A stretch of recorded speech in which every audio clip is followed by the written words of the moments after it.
Is it surprising at all that we are seeing the return of the meme stock craze?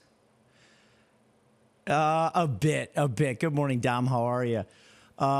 It is. I think just to start, I think the market's a touch quiet right now. I think we're sort of going through this transitional period.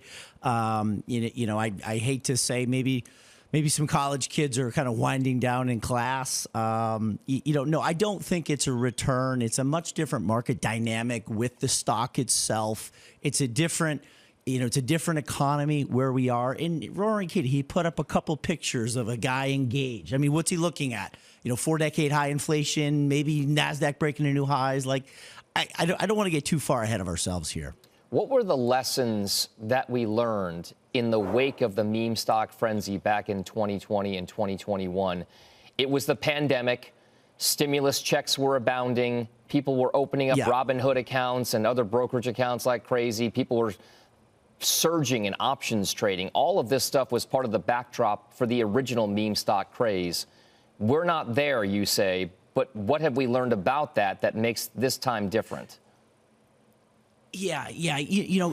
Great question, Dom. First, the logistics, the way the stock is trading. Back in 2020, there was more open short interest than float on the stock. And I think most of us, professionals included, didn't even know that was possible.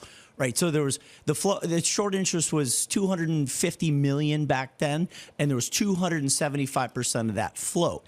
Today, the short interest is about 65 million, and only 30% of that float is short, which means the fire for a short covering rally, I don't think is there. The lessons we learned. I was on a show on CNBC when the current CEO of GameStop, Ryan Cohen, took a position in Bed Bath & Beyond. He got aggressive with it. I warned on air, I said, please don't get involved. There's so many other good quality companies making good profits, changing, innovating to be invested in. Don't touch it. And Dom, I got skewered on the Reddit boards. Horrible written things I thought about. I'm still thinking about years later. I tried to respond, and they don't let you respond unless you post often on there. So, we have a similar situation here. The company is, they're supposed to make 12 cents last year. They made about 6 cents. The outlook is negative. I think it's a different economy. People are working. There's not as much liquidity out there. It's a little bit of a transitional period in the market right now. So please focus on better ideas. I will probably try to short the stock via options if the brokers allow it. Tried to do it last time. The trade wasn't taken. So I would just caution. There's too many opportunities out there right now to get involved in this. Okay, Todd, before we let you go, I mentioned and I asked about the lessons learned here. We're also seeing this. You can't blame folks, including myself, for being drawn to charts and quotes that show massive upside volatility because it makes people feel like, hey, people are getting rich really quick. What would be your advice to those people who want to go out there right now and traffic trade, whether it would be outright with stocks or the options in names like GameStop, AMC, Koss, BlackBerry, and others? I think I'm speaking more to the younger crowd and also the CNBC viewerships, perhaps children. There's so many companies out there. We're going through an amazing generative AI, next generation technological boom. Massive companies are beating EPS by 50%.